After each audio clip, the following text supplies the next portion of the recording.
All right, we're currently doing some mock-up, and we're using 1.5" angle up here at the top, 1.25" down here at the bottom, putting these on foot centers.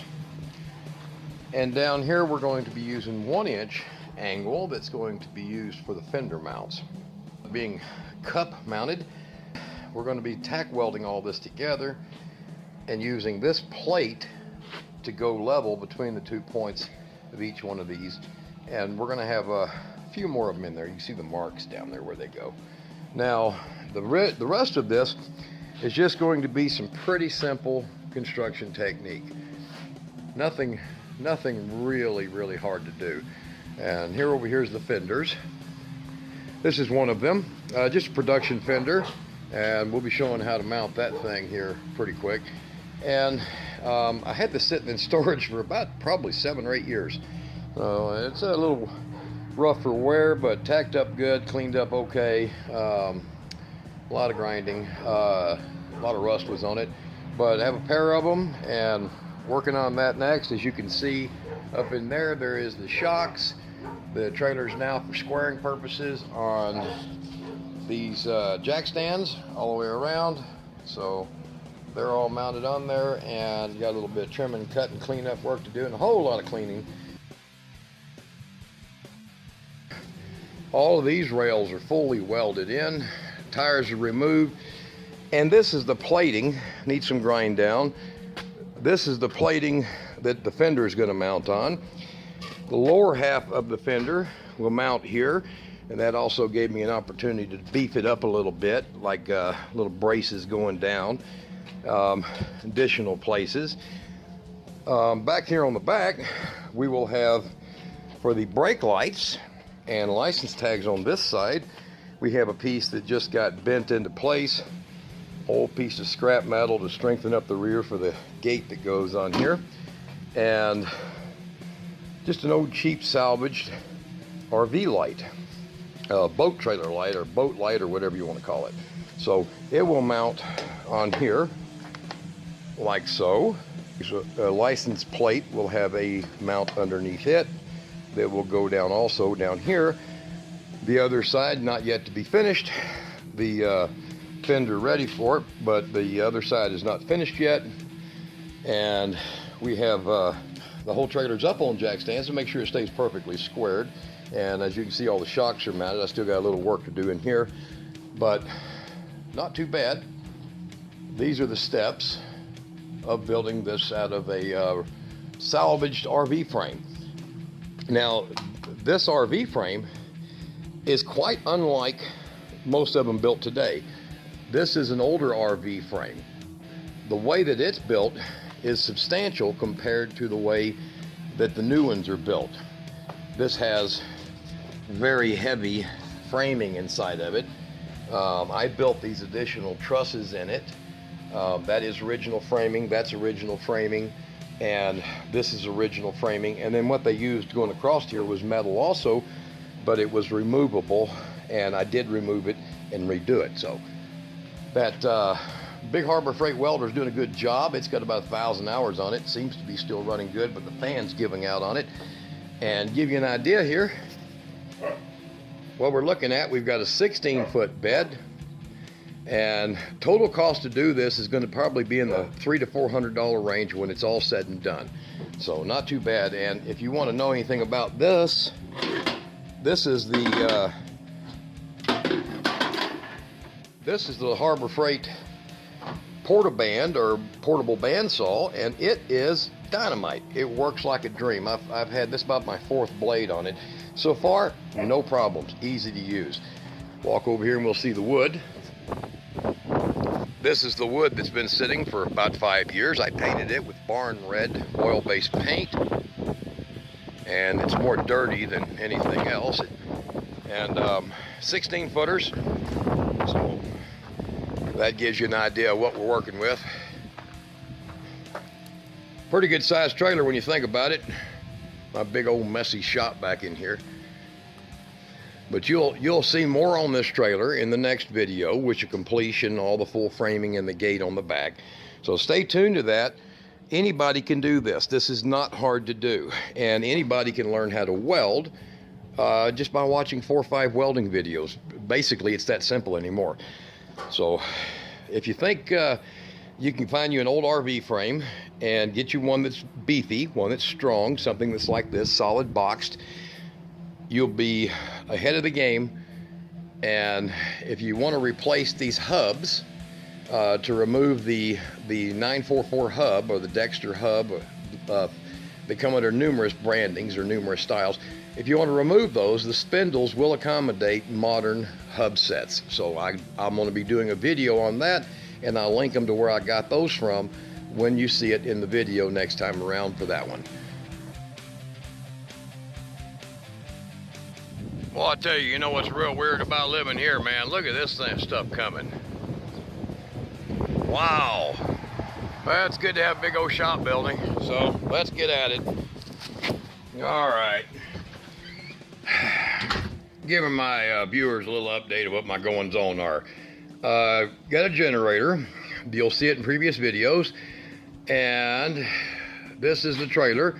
The axles have been serviced, and I recently, I thought it said 3,500 pound on the axles, but when I removed these, I was a little bit shocked to find out that it's literally the maximum for this 944 Dexter, Fayette, Dayton, whatever the hell, rim. Still very good. Travel trailers put on 100,000 miles with these. Now this frame, been around a long time, so that means American steel. Okay, so what we have here is we have a 2 OD by 5.5 trailer that is from 1972.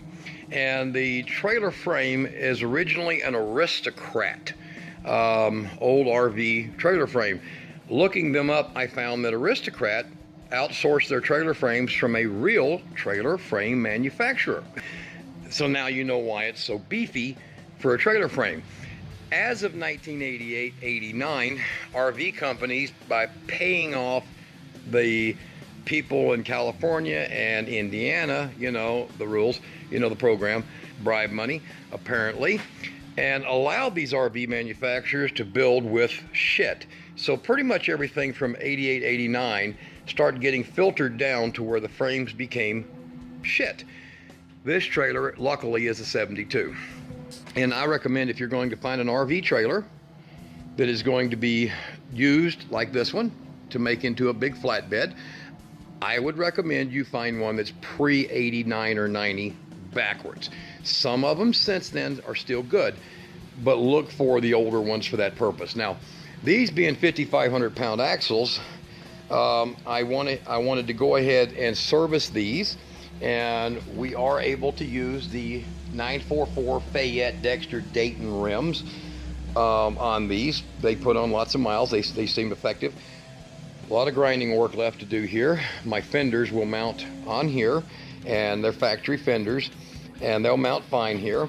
And you can see up in there, there's the shock absorbers. I do have 3.5 inches of clearance here, 4 1/16 inch travel in the shock absorber, and they are within the range of complete safety to where they're not going to get broke or damaged. Now, this is extremely beefy, heavy springs that are on here, and the bolts are grade 8s in comparison to other companies' grade 8s. So back here on the back, I've got the light mounts, and they're protected, and right now I'm running them just to see how hot that they might get, because you can see inside there probably they're LEDs, and some of these LEDs will get hot, so I'm checking them for that right now to make sure they don't cause any problems. These are also salvaged. I hit them with a little white plastic paint just to make them reflect better inside. They're painted inside as well as the outside with some of that white plastic high temp paint. So LEDs inside of them all the way around. You can see here that I can make them flash brighter and lighter.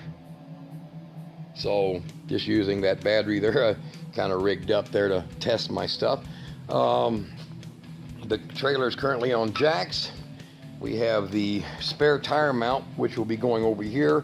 This will get beefed up with a hinge on it, and the tire will be able to swing out and be removed. Bolts from the back, that way it's harder to steal.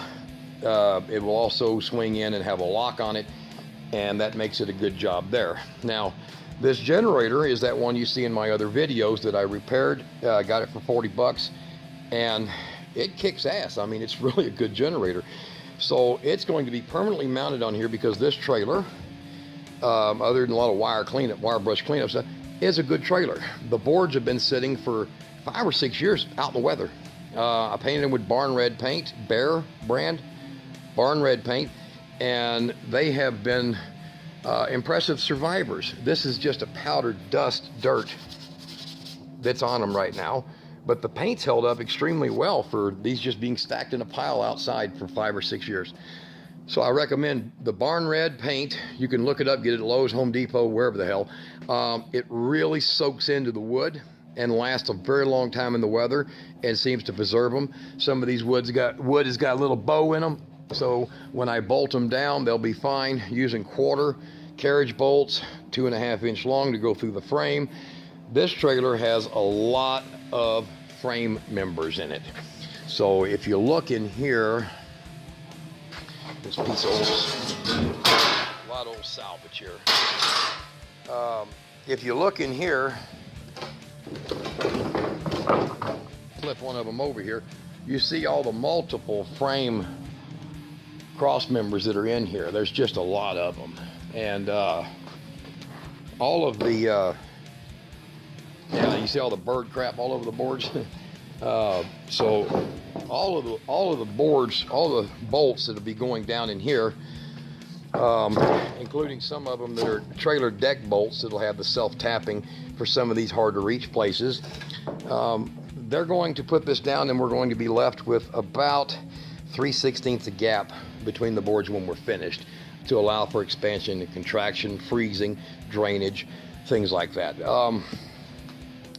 Anybody can take one of these old travel trailers and build it into a functional flatbed trailer. This one is 6 feet wide on the deck, 15 foot 10 1/4 or 10 1/2 roughly long, and you can load anything you want on it.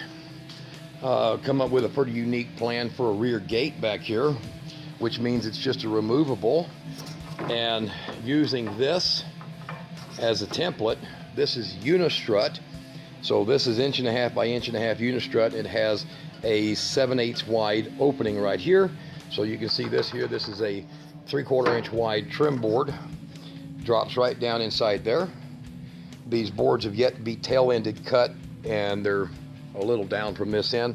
So they have to be tail-ended and brought forward a few inches and dropped into the frame down here and bolted.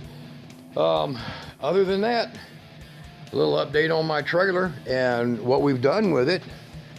Not too bad. There's going to be some of these converted to LED, like I got this at a garage sale. Not bad. This terminal box and these weatherproof lights. There will be a strip of these weatherproof lights that will mount underneath in a few spots, so that I can flip a switch off of my running lights and light up the deck. So in the evenings or at night or whatever, when I'm trying to load something, it'll light that deck up, and that's only about 10 bucks. So, and they're weatherproof. These are weather resistant. They are vinyl dipped, or whatever the hell you call it, 50/50s, and very good, very impressive lights. So giving you guys an update on what I've got built here, and the show you the underneath of it. You can see what I've done underneath. All the wiring is basically started on the run, and before I finish these deck boards, I'll get the rest of that. But you can see over here, there's the other shock absorbers mounted on the axles. This one here, that one there. It's going to make this thing very, very good handling. And right up in here, you see metal boxes. And the metal boxes, the main purpose of them is not to like keep the wires waterproof, but if you run over debris in the road, or you're out in the field and you hit debris, it won't jerk all your wiring loose. So that's a common thing with trailers, is messing your wiring up. The wire that I am using is indoor-outdoor, oxygen-free speaker audio cable. This will last about 20 years. This sheath, this covering will last about 20 years. And very handy, very good quality wire. So 12 gauge, no lack in the power to power everything. You only need 14 gauge to power your brakes. So it's just a magnet inside that slaps out. And very sufficient to run out to the box with. The 10 gauge is what it runs back with 10 gauge, and I'm going to run the 12 gauge over and then split the two to these wires, which on the brakes themselves are only 16 gauge. So it's plenty of power to magnetize the brake magnets. So not a bad setup.